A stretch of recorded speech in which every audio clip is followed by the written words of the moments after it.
नमस्कार मित्रांनो. संवाद तुमचा आमच्यामध्ये तुमचं मनापासून स्वागत. मित्र हो, चला आपण आणखी एक श्रीमद वासुदेवानंद सरस्वती स्वामी महाराजांच्या चरित्रातील पुढचा एखादा प्रसंग पाहूया. चला तर मग येत आहे ना. हरिओम. हौनूर सोडल्यानंतर पुढे कडलूर येथील लोकांचा अनुभव घेतल्यावर प्रवास करीत करीत महाराज श्रीपाद श्रीवल्लभांच्या स्थानी कुरुगड्डी येथे वैशाख वद्य षष्टी रोजी येऊन पोहोचले. त्याच्या सर्व बाजूनी कृष्णेचा प्रवाह असून तेथे जवळजवळ जंगलच आहे. त्यामुळे या बेटात पूर्ण एकांत आहे. सेंट्रल रेल्वेच्या रायचूर स्टेशन पासून हे स्थान 18 ते 20 मैलावर आहे. तेथे तपश्चर्येला उपयुक्त अशी एक सुंदर गुहा आहे, जिथे महाराजांनी तपश्चर्या केली.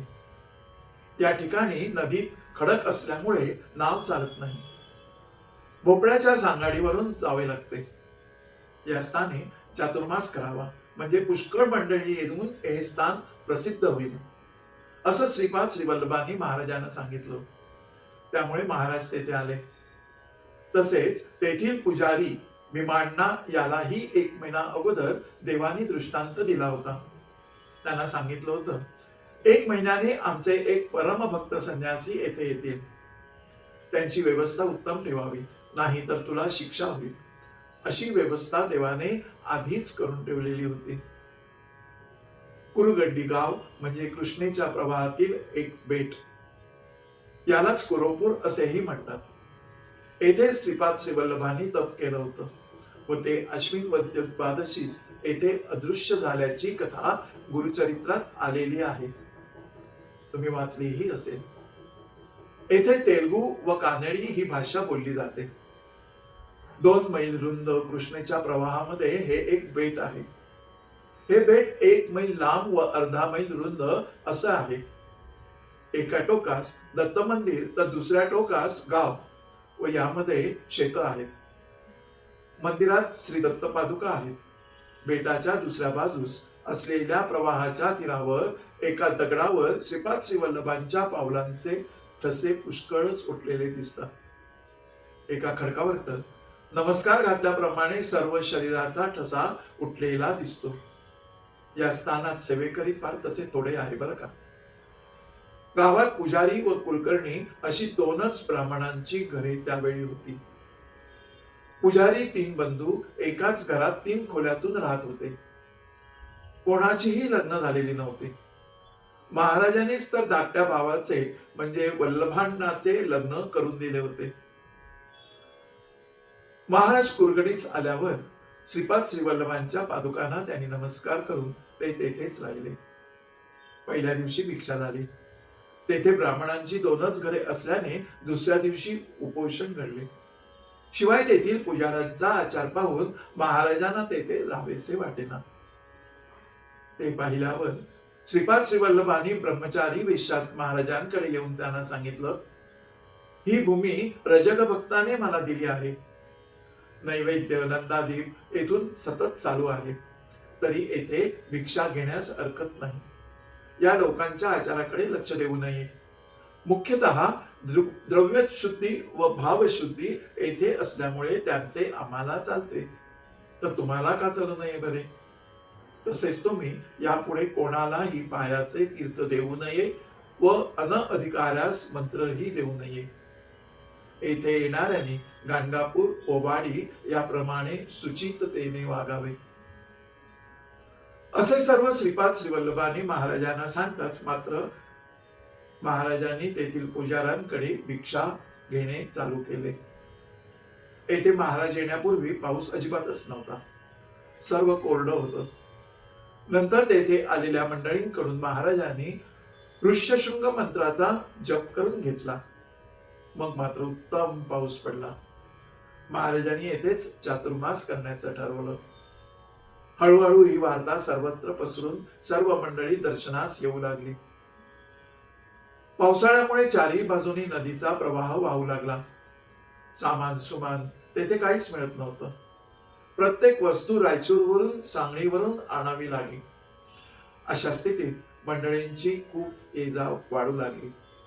तेव्हा गांडाबुवांनी तेथे एक चांगली जागा तयार करून तेथे एकत्र स्वयंपाक करण्यास सुरुवात केली. कारण प्रत्येकाला जागा, भांडी निरनिराळी देणं अशक्य होतं.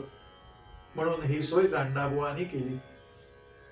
रायचूरचे व्यापारी, सर्व अधिकारी मंडळी तेथे येऊ लागली. त्यांची मदत सुरू झाली. तुळजाराम पतंगे या व्यापाऱ्यांनी तर दिवाळीपर्यंत सर्व सामान वेळोवेळी आणून दिलं. अशा जंगलातही रोज येणाऱ्या मंडळींना पक्वान्नाचं जेवण मिळू लागलं. एकदा महाराज भिक्षा घेऊन आले. अद्याप मंडळींची पात्रे वाढावयाची होती. ती वाढून झाल्याबरोबर महाराज भिक्षेची झोळी घेऊन आले आणि झोळीत हात घालताच जोराने विंचू चावला. नंतर महाराजांनी भिक्षा न करताच सर्वांना जेवण करण्यास फरमावलं. पण मंडळी कुठे ऐकतायत? ते ऐकेना. महाराजांच्या नित्यपाठातील एक स्तोत्र म्हणायचं गडबडीत राहिलं होतं. ते म्हणून महाराज तसेच भिक्षेस बसले. नंतर सर्व मंडळी ही जेवू लागली. त्याचं असं झालं होतं, त्या दिवशी लक्ष्मणराव नाईक उमरडेकर यांना काही मंत्र वगैरे देण्याच्या गडबडीत नित्याचं एक स्तोत्र महाराजांकडून म्हणायचं राहिलं होतं आणि त्यामुळे त्यांना विंचू चावला, असं महाराजांनी त्याचं कारण सांगितलं आणि म्हणाले, एक स्तोत्र म्हणायचं राहिलं तर देव रागावून आम्हाला विंचू चावतो. मग तुम्ही रोज कितीतरी देवाचं कृत्य विसरता. तुम्हाला देव किती शिक्षा करतील याचा विचार करा. भक्तीच्या मार्गाला लागलेला एखादा भक्त पुराण ऐकत असतो, कळलं का? गोष्ट वाचत असतो, उपदेश ग्रहण करत असतो, मनही त्याच स्थितीमध्ये प्रवाहित होत असतं. पण नंतर काय होतं कुणास ठाऊक, तो भक्त सर्व उपदेश विसरून जात असतो. घेतलेलं ज्ञान तसंच कोरडं पडतं आणि पूर्ववत तो व्यवहार करत राहतो. कोणीतरी तो आपल्या भक्तीच्या मार्गातील संकल्प अर्धवट करत असतो, कंटाळा करत असतो. असं का होतं बरं? ज्यावेळी तो मार्गात आलेला असतो ना, तेव्हा त्याचा विवेक जागृत होऊन अहंकार तत्पुरता दडला गेलेला असतो. जसं काठावर बसलं असताना पाण्याची लाट येतं आणि शिंतोडे उडवून जातं आणि शरीर थंडावून जातं, तो सुखावतो. परंतु तो जर तसाच बसून राहिला तर थोड्या वेळाने शरीर पुन्हा सुकतं, पुन्हा कोरडं होतं. आसक्तीचे शिंतोडे उडाले की अशा भक्तांचा अहंकार पुन्हा डोकेवर काढत असतो. ज्या वेळेला तो उपदेश ऐकतो, गोष्टी वाचतो, तेव्हा भक्ताला ईश्वराचा क्षणिक अनुभव आलेला असतो. त्यात तो सुखावतो. कधी जप, जाप्य, साधना, स्तोत्र पठणाने ईश्वर शक्तीचे क्षणिक अनुभव मनाला सुखावून जात असतात. कधी असलेल्या समस्या निसटून जातात. मनावरच दडपण स्थिरावलेलं असतं. आशाही पळावलेली असते. जीव आनंदाने पुढे जाण्यासाठी भक्ती मार्गातील सातत्य राखण्यासाठी धडपडत असतो. पण त्याच वेळेला भौतिक सुखाची एखादी लहर त्याच्या मनावरती पुसटशी येऊन जाते आणि एका क्षणी मन आशेच्या घोड्यावर स्वार होऊन जातं, तर दुसऱ्या क्षणी निराशेच्या खोल गर्तेत कसरत जात असतं. हीच अवस्था. साऱ्या जगाची मानसिक स्थिती अशीच आहे. आशाच्या किरणातून निराशा आणि परत निराशेतून नवी आशा, नव्या आशा, नंतर नवीन निराशा, हे सतत चाललेलं सत्य आहे. आणि मग सारं ओसरतं की विसरूनही जातो.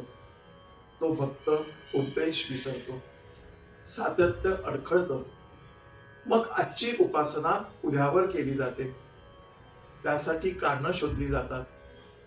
नाही शोधली तरी पुढे येतात, कारण आशा. पण खरं सांगायचं झालं तर मनुष्याच्या आशेच्या आधारावर बहुतांशी हे जगत असतं. जग आपलं स्वरूप बदलत राहतं आणि त्याचबरोबर आशेचा स्तर आणि स्वरूपही पण बदलत जातं. पण तोवर जगाचं स्वरूप पार बदलून गेलेलं असतं. आशा पार पाठी पडलेली असते आणि म्हणूनच निराशा पदरी पडते. हे होऊ नये म्हणून साधकांनी सतर्क राहायला पाहिजे. सतत उपदेशाची उजळणी त्याच्या मनात व्हायला पाहिजे. साधकाच्या जीवनात आशा असते, निराशा कधीच नसते. आशा जिवंत ठेवणे आणि निराशेला जवळ फिरकूही न देणे हे फक्त आणि फक्त खरा भक्त आणि खरा साधकच करू शकतो. आणि तेच त्याला करायला हवं, कारण त्याच्या आशेचा आधार परिवर्तनीय जग नाही, तर एक रस ईश्वर आहे हे त्याने पूर्णपणे समजून राहायला पाहिजे. त्याचं मन बहिर्मुख असता कामा नये. नेहमीच अंतर्मुख असण्यासाठी त्याने वासना आणि जगाची आशाच मनातून काढून टाकलेल्या हव्या, कारण त्याच्या मनाला चंचल करीत असतात त्या त्या वासना. परिस्थिती कितीही प्रतिकूल असो, साधकाने कधीही निराशा होऊन प्रभू प्रेमाचा त्याग करू नये. प्रेमाच्या मार्गात तर अडचणी ह्या येणारच असतात. जगही मार्ग अडवतच असतो. भौतिक परिस्थिती पण विचार बाधक करीत असतात. मात्र आशेची मशाल हातात घेऊन अडचणीचा सामना जो करू शकेल तोच खरा साधक होतो. तो दया, करुणा, प्रेम यांचं मूर्तिमंत स्वरूप असतो. नम्रता व सहजता हा त्याचा स्वभाव असतो. म्हणूनच साधकाने विवेक देहबुद्धी सोडू न द्यावी असं म्हटलं आहे. असो, पुन्हा एकदा भेटू पुढच्या एखाद्या भागात. लक्षात आलं? गुरुदेव दत्त.